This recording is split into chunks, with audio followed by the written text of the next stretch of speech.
kimsə sənin yerini mənim qəlbimdə tutmaz.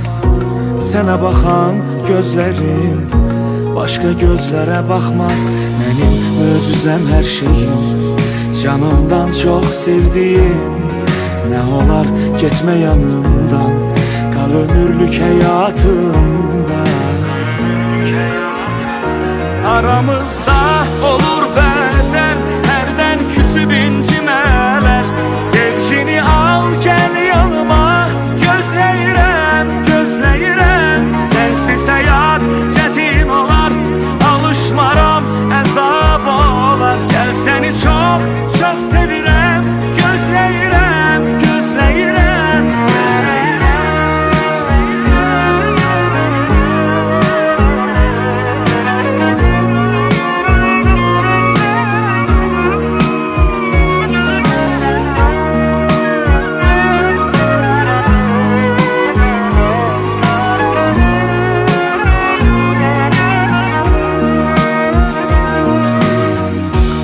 Harda qalmısan, harda?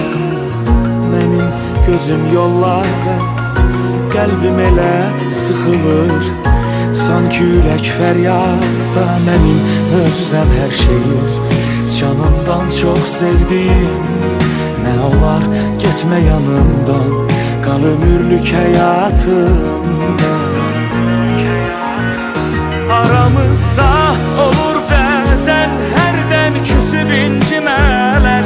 Sevgini al gəl yanıma, gözləyirəm, gözləyirəm. Sənsiz həyat çətin olar, alışmaram, əzab olar. Gəl səni çox